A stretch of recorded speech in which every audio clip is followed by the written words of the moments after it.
રાજ્યમાં અંગ દજાડતી ગરમીનો કહેર હજુ 2 દિવસ વર્તાવશે। આગામી 48 કલાક બાદ ગરમીથી આંશિક રાહત મળવાની હવામાન વિભાગની આગાહી। ઉત્તર ગુજરાતના 4 જિલ્લામાં ઓરેન્જ એલર્ટ અપાયું। બનાસકાંઠા, સાબરકાંઠા, પાટણ અને મહેસાણામાં ગરમીને લઈને હવામાન વિભાગે ઓરેન્જ એલર્ટ આપ્યું।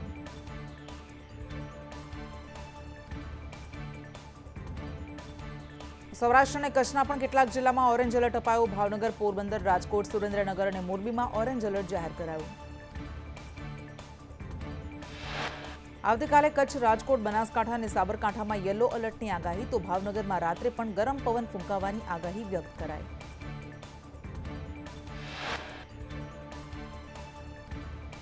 માધ્યમિક શિક્ષણ બોર્ડ દ્વારા વર્ષ 2025-26નું શાળાકીય પ્રવૃત્તિઓનું કેલેન્ડર જાહેર કરાયું।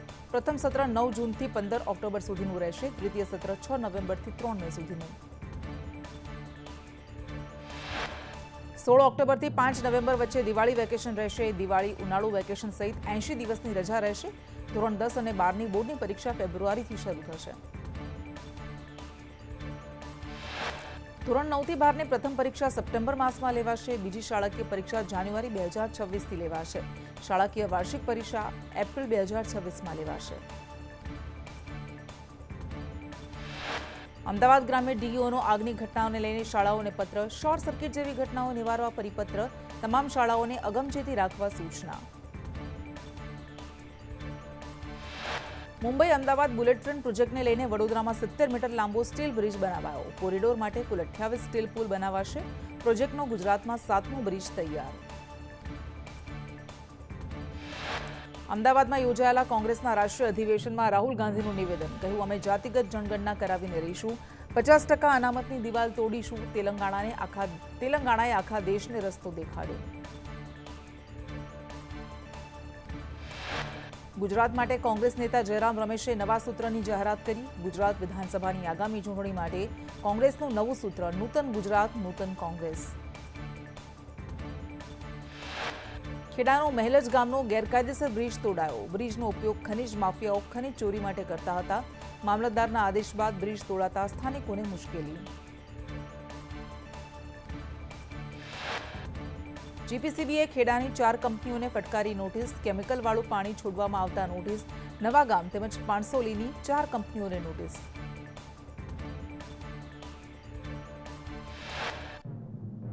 વડોદરામાં કોર્પોરેટર પાલિકા અધિકારી વચ્ચે તૂતુ મેમે। વોર્ડ નંબર 5ના નગરસેવિકા પ્રફુલ્લા જેઠવા સાથે બોલાચાલી। ગટર લાઇનની સમસ્યાને લઈ નગરસેવિકા અને આસિસ્ટન્ટ એન્જિનિયર વચ્ચે બોલાચાલી। નગરસેવિકાના પતિએ માર માર્યાનો આક્ષેપ। એમએલએ ફતેહસિંહ ચૌહાણે કહ્યું કે લોકસભા વિધાનસભાની ચૂંટણી એક સાથે થાય તો વિપક્ષને હારનો ડર। વિપક્ષને ભ્રમ છે કે પીએમ મોદીના નામે કોઈ પણ વ્યક્તિ જીતી જાય। વિપક્ષની આ જ નીતિ સામે મારો વિરોધ છે।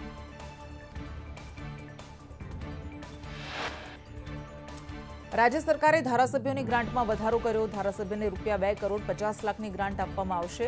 ધારાસભ્યોને મળતી ગ્રાન્ટમાં 1 કરોડનો વધારો કરાયો।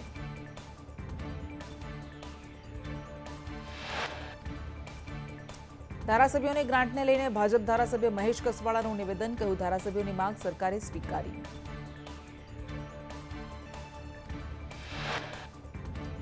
એમએલએ ગ્રાન્ટ વધારા પર કોંગ્રેસ ધારાસભ્ય વિમલ ચુડાસમાએ કહ્યું કે ગ્રાન્ટ વધારાથી પ્રજાલક્ષી કામો કરી શકાશે। અત્યાર સુધી મળેલ ગ્રાન્ટમાંથી પ્રજાલક્ષી કામો નહોતા થતા। જે ગ્રાન્ટ મળશે તેને પ્રજાના કામો માટે વાપરીશું। ફિક્સ પે કર્મચારીઓના ભથ્થામાં વધારો। 12 કલાકથી ઓછા સમયનું ભથ્થું વધારી 200 કરાયું। 12 કલાકથી વધુ સમયનું ભથ્થું વધારી 400 કરાયું। નાણાં વિભાગે કરી ભથ્થામાં વધારાની જાહેરાત।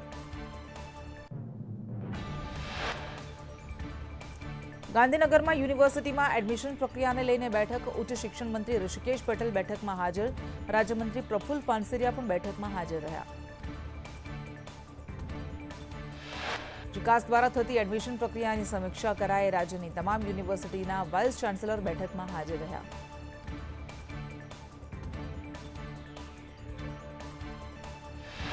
પાટણ જિલ્લામાં યુરિયા ખાતરની અછત। માર્કેટયાર્ડમાં ખાતર માટે ખેડૂતોની લાંબી લાઈન લાગી। બાજરીના પાક માટે ખેડૂતોને નથી મળી રહ્યું પૂરતા પ્રમાણમાં યુરિયા ખાતર। મોરબી મહાનગરપાલિકામાં પાણી આપોની માંગ સાથે મહિલાઓનો હલ્લાબોલ। જનકપુરી સોસાયટીમાં પાણીની સમસ્યા હલ કરવાની માંગ। નસવાડીના ડુંગર વિસ્તારના દેવી ફળિયામાં પ્રાથમિક સુવિધાનો અભાવ, 20 ઘરમાં પાણીના પ્રશ્નને લઈને લોકો કોતરો ખોદી એક બેડું પાણી લેવા માટે મજબૂર. ખેડૂતોને સિંચાઈ માટે નર્મદાનું પાણી વહેલું મળશે. 15 જૂનને બદલે 15 મેથી નર્મદાનું પાણી મળશે. રાજ્ય સરકારના નિર્ણયથી 13 લાખ ખેડૂતોને લાભ મળશે. ભાવનગરમાં 3 પોલીસકર્મી સસ્પેન્ડ. કોર્ટરૂમના દરવાજા બહાર બબાલ મુદ્દે કાર્યવાહી. ફરજમાં બેદરકારી બદલ પોલીસકર્મીઓ સામે કાર્યવાહી. 3 મહિલા કોન્સ્ટેબલ અને 1 હાજરી માસ્તર સસ્પેન્ડ.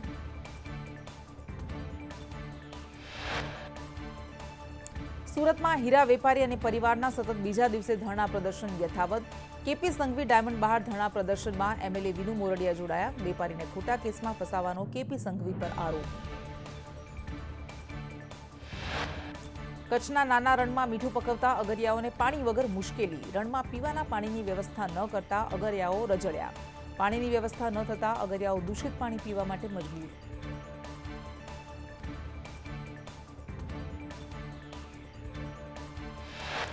ભાણવડમાં વીર માંગડાવાળાની પુણ્યતિથિ મહોત્સવની ભવ્ય ઉજવણી. ભાણવડમાં ભવ્ય લોક ડાયરાનું આયોજન કરવામાં આવ્યું. મંદિરના મહંત પર રૂપિયાના વરસાદ સાથે ડોલરનો વરસાદ કરાયો. જૂનાગઢના અશ્વપાલક પાસેથી 11,52,000માં કાઠિયાવાડી ઘોડો ખરીદવામાં આવ્યો. અન્ય રાજ્યમાં પણ કાઠિયાવાડી ઘોડાની માંગ વધી. આણંદના સોજિત્રામાં રહેણાંક વિસ્તારમાં મગર ઘૂસી ગયો. ડભો ગામે 7 ફૂટ લાંબો મગર આવી ચડ્યો. વન વિભાગ અને દયા ફાઉન્ડેશને મગરનું રેસ્ક્યુ કર્યું.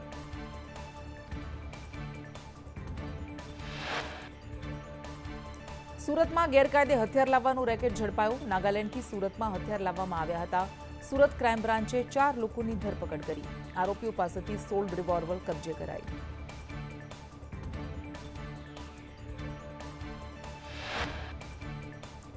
ચીખલીમાં કરોડોની ઉચાપતમાં આઉટસોર્સ કર્મચારી સતીશ ભોયાની ધરપકડ. ચીખલી સરકારી હોસ્પિટલમાં કરોડોની ઉચાપત થઈ હતી.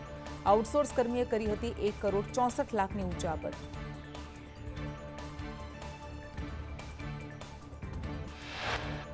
પાલીતાણા ભાજપ તાલુકા પંચાયતના સદસ્ય વિરુદ્ધ ફરિયાદ. ફરજમાં રૂકાવટ અને ધમકી આપવાની પીજીવીએસએલના કર્મીએ ફરિયાદ કરી. ડુંગરપુર ગામે ચેકિંગ દરમિયાન આપી હતી અધિકારીઓને ધમકી.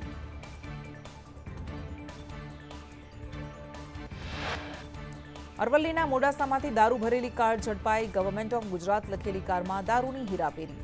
એલસીબીએ બાતમીને આધારે દારૂની હેરાફેરીનો પર્દાફાશ કર્યો. 403 દારૂની બોટલ સાથે 2 યુવકની ધરપકડ. સુરતમાં ખંડણી માંગવાના ગુનામાં આરોપી મનીષ રાણાની ધરપકડ કરાઈ. આરટીઆઈના નામે બાંધકામ તોડવાની ધમકી આપવામાં આવી હતી. આરટીઆઈ કરી આરોપી નાણાંની માંગણી કરતો હતો.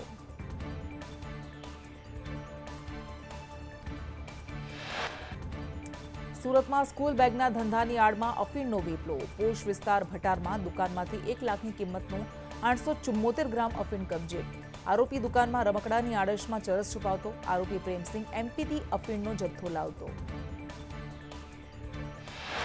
અમદાવાદમાં ક્લાસ 1 ઓફિસર દિનેશ પરમાર ₹15 લાખની લાંચ લેતા ઝડપાયો. નિવૃત્ત ડીન ગિરીશ પરમાર પણ લાંચ લેતા ઝડપાયા.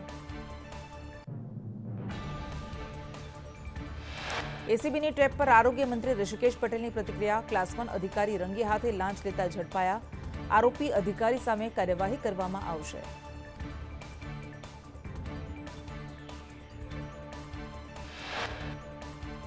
સુરતમાં પ્રતિબંધિત ચાઇનીઝ દોરીનો ગોડાઉન ઝડપાયો. ગોડાઉનમાંથી ₹1,84,00,000નો માલ કબજે કરાયો. જસદણ સિવિલ હોસ્પિટલમાં નર્સિંગ સ્ટાફની દાદાગીરી. નર્સિંગ સ્ટાફની દાદાગીરીને લઈ નિસ્વાર્થ ચેરિટેબલ ટ્રસ્ટના પ્રમુખ મેહુલ સંઘવીએ ફરિયાદ નોંધાવી. દ્વારકામાં પોલીસે અસામાજિક તત્વો પર પાસા લગાવ્યા. પ્રોહિબિશનના 4 ગુનામાં સંડોવાયેલા 2 સામે પાસા. ધવલ અરીલાને ભુજની ખાસ જેલમાં, જીગર પંડ્યાને સુરતની લાજપોર જેલમાં ધકેલાયો. નવસારીના યુવકની ઓસ્ટ્રેલિયામાં હત્યા. મહિર દેસાઈના રૂમમેટે કરી હત્યા. ચપ્પુના ઘા ઝીંકી કરપીણ હત્યા. ઓસ્ટ્રેલિયા પોલીસે હત્યાની લઈને ધરપકડ કરી.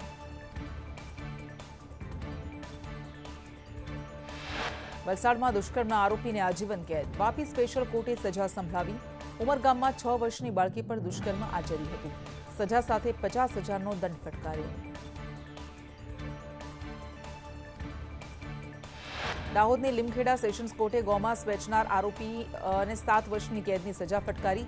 7 વર્ષની કેદ સાથે 1 લાખનો દંડ ફટકાર્યો. વર્ષ 2023માં 15 કિલો ગૌમાંસ જપ્ત કરાયું હતું.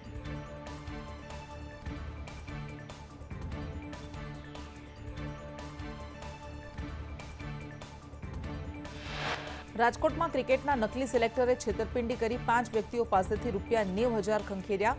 મેઘાલયમાં સિલેક્ટર હોવાનું કહી પ્રજ્ઞેશ બારહટ નામના વિદ્યાર્થીએ છેતરપિંડી આચરી. પાટણમાં યુવકે શરીર પર જ્વલનશીલ પદાર્થ છાંટી કર્યો આત્મહત્યાનો પ્રયાસ. પરિવાર સમસ્યાને લઈ આત્મહત્યાનો પ્રયાસ. યુવકને તાત્કાલિક સારવાર અર્થે ખસેડાયો.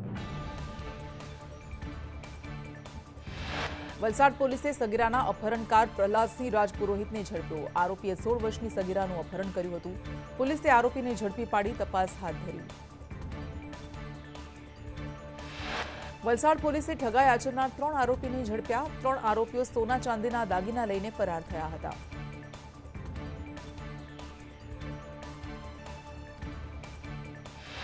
મોરબી પોલીસે આરોપીને પાસા હેઠળ જેલમાં ધકેલ્યો. પિન્ટુ નારણભાઈ રબારીને ભાવનગર જેલ હવાલે કરાયો. સુરતમાં સ્કૂલ બેગના ધંધાની આડમાં અફીણનો વેપલો ઝડપાયો. ભટાર વિસ્તારમાં દુકાનમાંથી 1 લાખની કિંમતનો 874 ગ્રામ અફીણ કબજે કરાયો. સાબરકાંઠાના કેસરગંજમાં ઘઉંના ખેતરમાં આગ. વીજ વાયરથી આગ લાગી હોવાનું અનુમાન. આગને લઈને ખેડૂતોનો યુજીવીસીએલ સામે રોષ.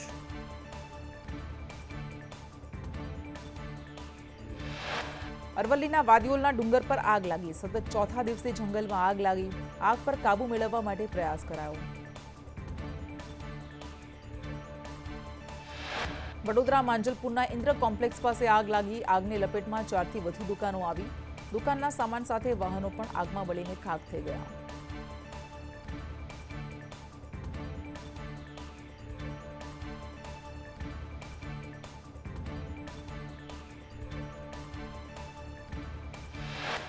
અમદાવાદ પાલડીમાં આવેલ નવપત શારદા સોસાયટીમાં કપિરાજનો ત્રાસ. 15 થી વધુ લોકો પર કપિરાજે હુમલો કર્યો. કપિરાજના ત્રાસથી લોકો ઘરમાં પુરાયા.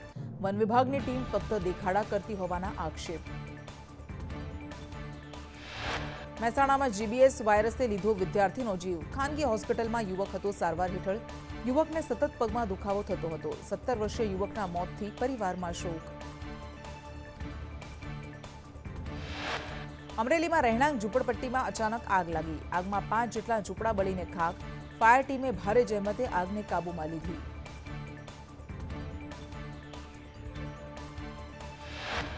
દાહોદ શહેરા ગોધરા રોડ પર ગેસની લાઇનમાં આગ લાગતા અફરાતફરી. કચરામાં લાગેલી આગને પગલે બનાવ બન્યો. ગેસ સપ્લાય બંધ કરી આગ પર કાબૂ મેળવાયો. દાહોદના ગરવાડામાં વૃદ્ધ મહિલા પર દીપડાએ હુમલો કર્યો. વૃદ્ધ મહિલાને સારવાર અર્થે ખસેડાયા. દીપડાના હુમલાથી ભયનો માહોલ સર્જાયો.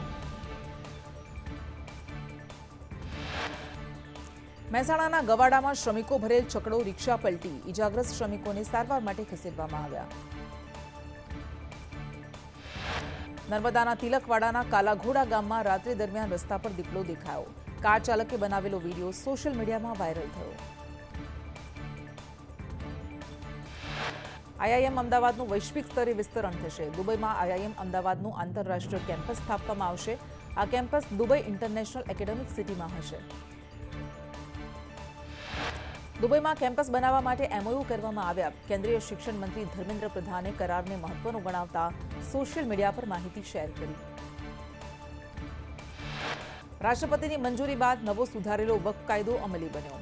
કેન્દ્ર સરકારે નોટિફિકેશન બહાર પાડ્યું. તાજેતરમાં સંસદ અને રાષ્ટ્રપતિએ મંજૂરી આપી. કાલોલના ભાજપના એમએલએ ફતેહસિંહ ચૌહાણ ફરી એકવાર ચર્ચામાં આવ્યા. ફતેહસિંહે વક્ફ બોર્ડને લઈ કોંગ્રેસ પર પ્રહાર કરતા કહ્યું કે નહેરુએ 123 સંપત્તિઓ વક્ફ બોર્ડને સોંપી. સક્રિય સભ્ય સંમેલનમાં ભાષણનો વિડીયો વાયરલ. ફતેહસિંહે કહ્યું કે મુસ્લિમો જે જગ્યાએ નમાઝ પઢે તે જમીન વક્ફની થઈ જાય. વક્ફ બિલ આવ્યું તો કોંગ્રેસને ખોટું લાગ્યું. કોંગ્રેસ ક્યારેય હિન્દુઓ માટે એક શબ્દ નથી બોલી. વધુમાં ફતેહસિંહે કહ્યું કોંગ્રેસનું કલ્ચર મુસ્લિમ. કોંગ્રેસે યુપી બિહારમાં સરકારી રૂપિયાથી મસ્જિદો બનાવી. કોંગ્રેસે એક પણ મંદિરની ઈંટ નથી મૂકી. કુંભના મેળા જોઈ કોંગ્રેસને લાગ્યું કે હિન્દુઓ જાગ્યા છે. ભરૂચમાં વક્ફની મિલકતોમાં ગેરવહીવટ મુદ્દે આવતીકાલે દસ્તાવેજી પુરાવાની તપાસ થશે. વક્ફ બોર્ડના મેમ્બર દહેગામ જંબુસર અને ભરૂચ શહેરમાં તપાસ કરશે. મસ્જિદ મદ્રેસાઓના ગેરવહીવટની ફરિયાદ બાદ તપાસ કરવામાં આવશે.